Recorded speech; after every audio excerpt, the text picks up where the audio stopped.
Welcome, welcome, welcome. China here. Welcome to my channel. And this is Mocha. Don't know if you can see her. Say hi, Mocha. So today's video is about that powerhouse of all ingredients in skincare, that superhero masking itself as an antioxidant, that booster of collagen, that brightener of dull skin. I think you all know who I'm talking about or what I'm talking about. It is vitamin C. So there's a lot of stuff out there about vitamin C. And if you think about all the brands that you might have in your skincare routine, there is almost a guarantee that most of those brands are selling a vitamin C product. So with all the confusion, when to apply it, when not to apply it, how much vitamin C concentration should there be, what packaging should you look for, all of that, it can get pretty confusing. So in this video, we're going to focus on all of those things. And specifically, it's going to be a 3-part series. Specifically, hey guys, I'm going to call an audible. So the video got to be way too long. So I'm going to break it up into 4 parts. The first part, this part that you're watching, is going to be the science of vitamin C, a little bit about the skin, packaging, when to apply it, all that good stuff. The next 3 videos are going to be about the products themselves. So without further ado, let's get into it. But before we do, please subscribe to my channel. If you end up liking it, press the like button. And of course, ring that little bell that notifies you whenever I have a new video out. All right, so first, I'm a nerd. I did a ton of research, so you wouldn't have to. What I'm going to do is set the scene with some science. So if you're not interested in science, but I would encourage you to stick around and learn a little bit about your skin and about vitamin C. All right, let's get into it. So let's talk about your skin. Think back to middle school health class and your organs. I don't know if you recall, but do you know how many organs there are in the human body? Take a guess. If you guessed around 78, 79, you would be correct. Now, do you remember what the largest organ is? I'll give you a hint. This is what this video is about. Improve the condition of. Yep, your skin. Your skin is the largest organ. And if you think about it, it is in constant contact with the external environment. Other organs are too, like your eyes, etc. But your skin being the largest organ, it is in constant contact with external environment. So think pollution, think stress, the impact of stress, think aging, whatever it is that you can think of, your skin actually is the first area where you'll notice the impact of all of those things. So when you come into contact with these things, known as free radicals, and I'll tell you what free radicals are in a minute, it lowers the concentration of vitamin C in your skin. And normal, healthy skin has a pretty good or pretty high concentration of vitamin C. So when it comes in contact with free radicals, and free radicals are just basically unstable molecules in the environment. Again, like I said, think pollution, think processed foods actually is a free radical because of the damage that it does to your body, and your skin pays the price. Think acne when you're eating a ton of processed food. Smoking, excessive drinking. You know, when you wake up after a bender, there's a reason you feel dehydrated and your skin shows it, not just your headache. So, and then smoking, and then any sort of stress, just think about when you come back from vacation, you have vacation skin. That means it's glowing. And that's because presumably you don't have the stress for work. Maybe you're exercising, taking long walks on the beach, or even if it's a staycation, you are just not exposed to the stress that comes along with work. So anywhere where you can reduce the impact of free radicals. So exercising reduces stress. Quitting smoking will reduce the impact or eliminate that free radical. Eating healthier will eliminate the impact of free radicals in your body in terms of processed foods. Exercising, drinking in moderation, all of those things reduce the impact of free radicals in your body. Another thing, and the whole purpose of this video, is vitamin C. So vitamin C is an antioxidant, and antioxidants, specifically vitamin C, it slows the process and the impact that free radicals have on your skin. It brightens, it plumps, and reduces dark pigmentation on your skin. And in the skincare market, it is basically touted as a magic wand, and deservedly so. You know, and what we're going to talk about are these specific little magic wands, if you will, of the topical application of these onto your skin. So topical application means that it comes in direct contact with your skin. And most skincare companies use vitamin C in the form of a serum rather than a moisturizer. The thought being that it is lighter and not as heavier as a moisturizer can be, and it absorbs more readily into your skin. So let's get into some additional information that you should know about vitamin C. First thing, when you should apply it. So everything that I've read and dermatologists that I've spoken to, specifically a friend of mine that's a dermatologist, says that if you are a seasoned user of vitamin C, you should be applying it twice daily. So in the morning and in the evening. And it's the first thing that you should be applying if you don't use a toner. So really it should be toner, vitamin C, moisturizer.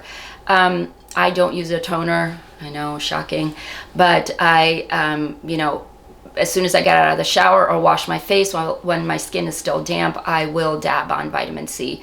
And I find that's the best time to put it on because your skin is still, you know, the pores are still open after a shower, after you wash your face, and it can easily be absorbed into your skin, and it causes that barrier.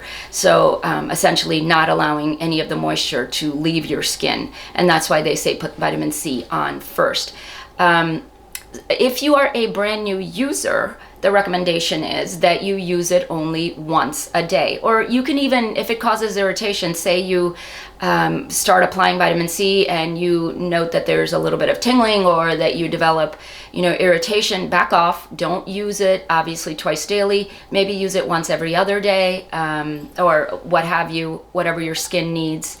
And then just begin to slowly ramp it up, going to once a day, and then finally going up to once or twice a day.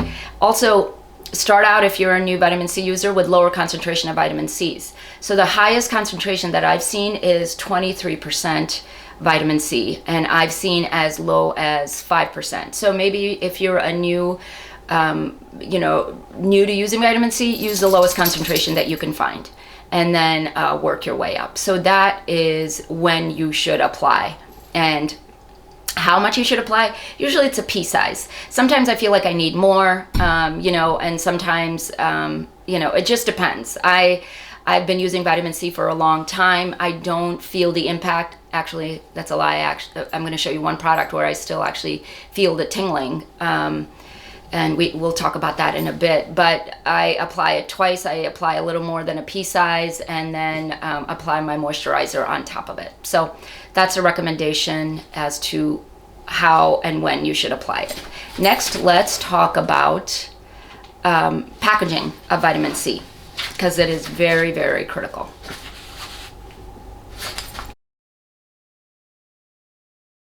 And for this, I'll probably be using notes because there's a lot of ingredients and I want to make sure I pronounce them correctly and tell you what they do. So vitamin C, in its purest form that you can find in serums, there's an active ingredient called Ascorbate or L-Ascorbic acid. And it is the chemically active form of vitamin C. It's actually the purest form that you can find in serums, okay? So, however, it is highly unstable, meaning that if it is exposed to air, it undergoes oxidation. And you've seen oxidation before. You know, it kind of, think about when you cut open an avocado and you let it sit for a little while, it darkens. Well, that's oxidation. You have an apple sitting out that you've cut and it kind of begins to brown, that's oxidation. So similarly, what happens when you have the active ingredient L-ascorbic acid, ascorbate, or ascorbic acid, as soon as you open it and it is exposed to the air, it begins the oxidation process.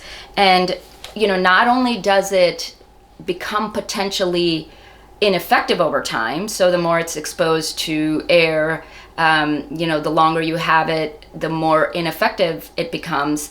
There's a point where it can actually become potentially harmful.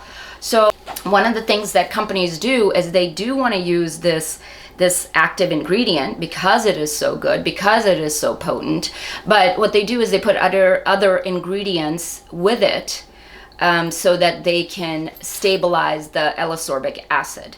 And so let me tell you what those ingredients are and a little bit more about L-Ascorbic acid. So I did tell you that it is unstable when exposed to air, it begins oxidation. And it is also, one of the good things about it, is that it's water soluble. That's why it absorbs quickly into the skin. But that's also what makes it sensitive to air and light. And that's where the packaging comes in that we'll talk about here. So other derivatives of vitamin C. So when you're looking at a vitamin C product that you like, and it may not be any of the ones that I'm going to talk about today, it might be something that you already have or that your favorite brand is putting out, things to look for. So we talked about Ascorbate, L-Ascorbic acid. Those are the active ingredients, pure form of vitamin C. Other derivatives that you can find of vitamin C is Ascorbyl, Ascorbyl Palmitate, Ascorbyl Palmitate. It's more stable than L-Ascorbic acid, and it's also one of the most common derivatives that you'll find. So if you don't have the L-Ascorbic acid, look for the Ascorbyl Palmitate, also a derivative of vitamin C. So you see it and you're like, yeah, this isn't vitamin C. It is. It's a more stable form. Then the other one is tetrahexadecyl ascorbate. So anytime you see Ascorbyl, Ascorbate, Ascorbic, just know that it's vitamin C. So that's a good indicator that this is a vitamin C product. And then there's the derivatives of it, which is the tetrahexadecyl ascorbate. Then there's magnesium Ascorbyl Palmitate, and both of those are ideal for new users and those with sensitive skin because it is not as potent as the L-Ascorbic acid. So we talked about finding the right concentration. So look for those active ingredients. Look for what percentage of those active ingredients appear in your skincare product that you're looking at. So like I said, it can go anywhere from 5 to 10 up to 23. And I think with a prescription, you can find, you can get higher concentrations from your dermatologist, but over the counter, I've seen 5, I've seen 10, 15, 20, and then I think the most I've seen is 23. So beware of the concentration when you are a new user, and also look for the active ingredients that I've talked about. The other thing that when I actually show you the products, you'll see that there are other ingredients that help stabilize the active ingredient of L-Ascorbic acid that appear in your products. So, some of them have a particular type of a root that they use. Most all should have hyaluronic acid, which, as you know, is a moisture booster. So, looking at not just the vitamin C content, but, it might have vitamin E, it might have ferulic acid. All of those things help to do all the good things in your skin, and also help to balance out, stabilize the L-Ascorbic acid. Okay, so now let's talk about the packaging.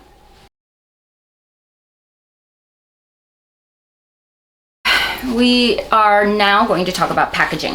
As I said, vitamin C serums are, especially the ones that have the L-Ascorbic acid, are highly unstable, and they begin oxidizing as soon as they're exposed to air and light.